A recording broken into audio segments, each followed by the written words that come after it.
안녕하세요. 가치환입니다. 5월 10일 수요일 국내 시장이 마감되었습니다. 자, 오늘 시장도 정말 좋지 않았어요.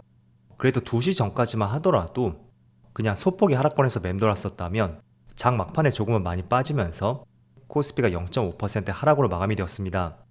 그리고 코스닥도 비슷한 흐름이 나왔었고 0.7% 하락이 나왔었네요. 그리고 코스피 상위 종목들을 보면 오늘은 자동차 관련주의 흐름이 정말 좋았어요. 현대차가 2.4%, 기아도 2.7%, 그리고 모비스도 상승이 나왔죠. 그래서 오늘은 자동차 관련주의 상승이 정말 돋보였던 하루였고요. 이어서 코스닥은 엔터 기업들의 상승이 돋보이는 것 같아요. SM과 JYP가 빨간불이 들어왔고 에코프로 그룹주는 다시 한번 오늘도 부진한 흐름이 나왔습니다. 특히 에코프로 같은 경우에는 제가 저번에 쌍봉 위치에서 맞고 내려왔었고 또 21선을 이탈했던 만큼 분명히 경계해야 되는 구간이라고 말씀드렸었거든요. 그래서 그거는 계속 생각해 보시면서 이 종목을 바라보시면 좋을 것 같아요. 이어서 코스피의 수급을 보면 오늘 모처럼 2500포인트가 깨지고 말았어요. 그렇지만 외국인은 여전히 순매수가 들어오고 있고 기관만 나홀로 순매도가 나왔습니다. 그리고 확실히 최근 들어서 거래대금이 많이 줄었거든요. 지난 일주일 동안의 흐름을 보더라도 단 한 차례를 제외하고 모두 거래대금이 10조 원을 하회했습니다. 과거에는 11조, 많을 때는 14조까지 이렇게 거래대금이 많이 실렸다면 거래대금이 줄었다는 것 자체만으로도 시장을 그렇게 좋지 않게 보고 있다는 증거로 볼 수가 있겠죠. 그래서 최근에 줄어들고 있는 거래대금까지 이것도 잘 살펴보시고요. 또 코스닥도 확실히 거래대금이 많이 줄었거든요. 오늘은 7조 8천억이죠. 4월 중순만 하더라도 14조, 16조, 거의 2배 가까이 거래대금이 줄었네요. 그런데 오늘 수급 변화는 크게는 없었죠. 그리고 삼성전자, 오늘 모처럼 기관과 외국인의 양매도가 나왔습니다. 물론 규모 자체는 크지 않지만 일단은 이틀 연속으로 순매도가 나왔다는 것이 좋지 않은 흐름이라고 생각이 되고, 그리고 반대로 SK하이닉스는 모처럼 외국인의 순매수가 들어왔습니다. 하지만 규모는 크지 않네요. 그리고는 유일하게 좋은 흐름이 나왔었던 현대차, 오늘 외국인이 600억이 넘는 많은 순매수가 들어왔고 기관도 같이 매수세가 들어왔습니다. 외국인의 수급은 점점 강해지는 것 같아요. 확실히 실적 발표 시점으로 해서 주가의 흐름이라든지 수급까지 정말 양호하다고 생각이 되고, 그리고 기아도 마찬가지로 오늘 9만원의 장이 마감이 되었는데 외국인이 500억이 넘는 정말 많은 순매수가 들어왔습니다. 기관까지 합치면 1000억이 넘거든요. 그래서 최근 수급과도 비교해봐도 상당히 많은 매수세가 들어왔다는 것을 알 수가 있고 연기금도 지금 꾸준하게 매수를 보여주고 있습니다. 이어서 주차별 매매 동향에 대해서 살펴보도록 하겠습니다. 5월 10일 외국인이 가장 많이 매수한 종목은 현대차, 기아, LG전자, 네이버, 포스코퓨처엠, 확실히 자동차 관련주를 가장 많이 매수했고, 그리고 기관도 마찬가지로 기아, 현대차, NC소프트, 에코프로비엠, KT, 자동차 관련주를 가장 많이 매수했네요. 이어서 해외 증시를 보면 어제도 미국 시장에 큰 변동성은 없었어요. S&P 500이 0.46% 하락이 나왔고 어제 하루 만에 변동을 보더라도 굉장히 짧은 단봉을 볼 수가 있습니다. 그리고 나스닥도 비슷했고요. 그래도 낙폭은 조금 나왔었네요. 또 다우지수도 마찬가지였습니다. 0.17% 하락과 함께 굉장히 작은 단봉이 나왔습니다. 그래서 일단 미국 증시는 오늘 밤에 소비자 물가지수 발표가 있잖아요. 때문에 이번 주는 조금은 관망세가 짙었다고 생각이 되고요. 아마도 CPI 발표와 함께 그 뒤부터 어떤 적극적인 흐름이 나올 가능성이 있다고 저는 생각을 하고 있습니다. 그래서 국내 증시도 마찬가지였던 것 같아요. 어제는 반도체 관련주가 굉장히 부진했었고 오늘도 부진했다고 볼 수가 있겠죠. 하지만 그렇다고 다른 업종도 크게 상승이 나왔던 것도 아니었던 만큼 국내 시장도 오늘 밤에 있는 소비자 물가지수 발표를 경계를 하는 것 같습니다. 그래서 오늘 밤 9시 30분쯤에 발표가 될 테니까 한번 지켜보시고, 어제도 한 차례 말씀을 드렸듯이 예상치는 5%라고 말씀을 드렸어요. 지난달하고 동일하죠. 그래서 한번 참조를 해보세요.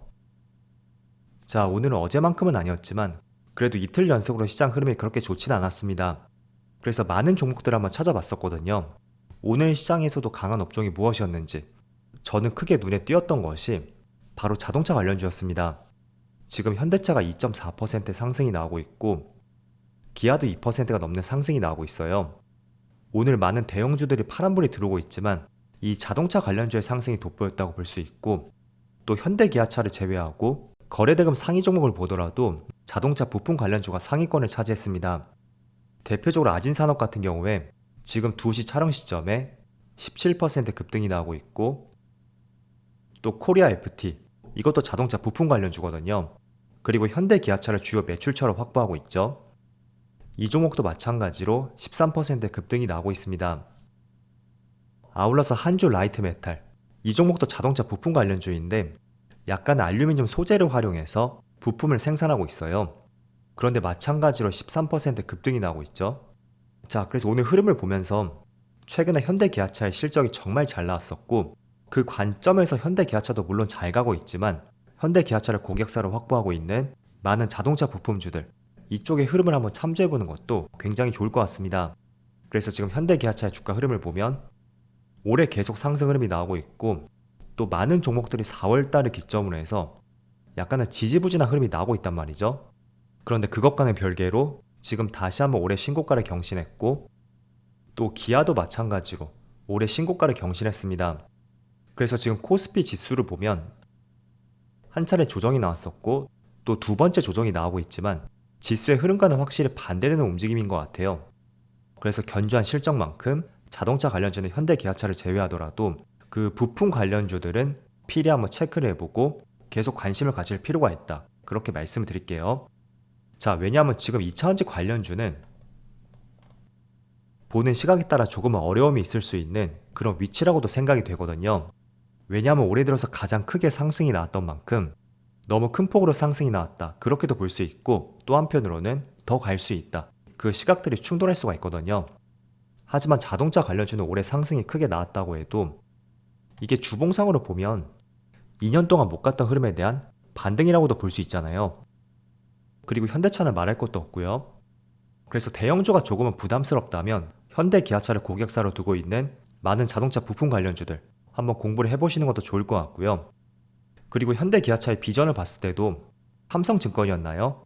2026년에는 도요타를 제치고 매출 1위 기업이 될 것이라는 발표도 있었습니다.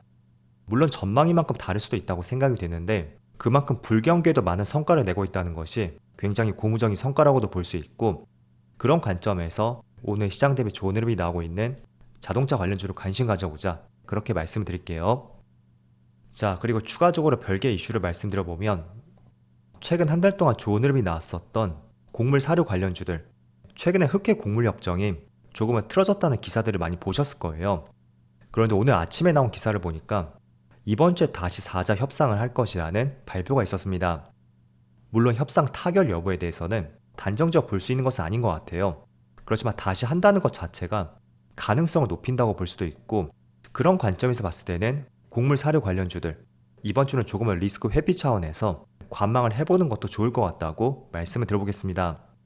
그래서 이런 내용도 오늘 아침에 나온 기사니까 한번 참조해 보시고요. 그리고 자동차 관련주 못지않게 이번 주에 로봇 관련주가 다시 한번 움직이는 모습이 나오고 있어요. 대표적으로 레인보우 로보틱스, 삼성전자에서 지분 투자 소식이 있었고, 그 때문에 연초에 크게 상승이 나왔습니다. 그리고 지금은 조금은 쉬어가는 구간인데 다시 한번 이틀 연속으로 좋은 흐름이 나오더라고요. 일단 한 가지 재료가 있거든요. 지능형 로봇 개발 및 보급 촉진법이 국회를 통과했고, 그게 하나의 모멘텀으로 다시 작용을 하는 것 같습니다. 자, 그래서 이번 달 들어서 레인보우 로보틱스의 주가를 보면 다시 고개를 드는 모습이 나오고 있어요. 어쨌든 이런 정책 수의 모멘텀도 있지만 그동안 2차전지가 많이 상승이 나왔고 다소 쉬어가는 국면에서 다양한 수급들이 대체 업종으로 흘러갈 수 있는 가능성도 충분히 있겠죠. 그래서 로봇 관련주라든지 또 중반부에 말씀드렸던 자동차 관련주, 그쪽으로 수급이 조금은 이동하는 모습이 나오고 있는 것 같아요. 물론 그렇다고 해서 2차전지가 완전히 끝났다는 얘기는 아니고요. 당분간은 많은 상승이 나왔던 만큼 분명히 관망하지 않은 시각들도 유지가 될 거거든요. 그래서 그 수급들이 어디로 이동할 수 있는지 그런 것도 관찰해 보시고요. 그리고 이거 하나 말씀을 드려볼게요. 우선 코스피 차트를 보면, 자, 올해 들어 코스피가 그래도 어느 정도 상승이 나왔거든요. 그래서 2500포인트까지 올라갔죠. 자, 그런데 지금 코스피의 PER을 보면 13.22배까지 올라왔습니다. 제가 작년 말에 코스피 PER과 PBR에 대해서 몇 차례 말씀을 드렸을 거예요. 일단 PBR이 0.9 이하였을 때는 거의 100% 확률로 저점 구간이었었다. 그렇게 말씀드렸었고, 또 PER 같은 경우에는 2012년에서 2021년까지 약 10년 동안의 평균을 내봤을 때 코스피는 15.5배라고 말씀드렸어요. 그래서 지금 그 평균을 보더라도 지금 2500포인트가 평균 이하라는 것을 알 수가 있고, 또 코스피 200만 떼어놓고 봤을 때도 여기 11.23배라고 나와 있죠. 10년 동안의 평균은 14.2배였습니다. 그래서 저는 조금 더 올라갈 수 있는 룸이 있다고 생각이 되고요. 이런 평균 데이터를 한번 적용을 해보면서 지금의 코스피 위치가 어느 시점까지 올라왔는지 그런 것들을 고려를 해보시는 것도 좋을 것 같습니다. 그래서 여전히 PER과 PBR을 봤을 때는 높은 구간은 아니다.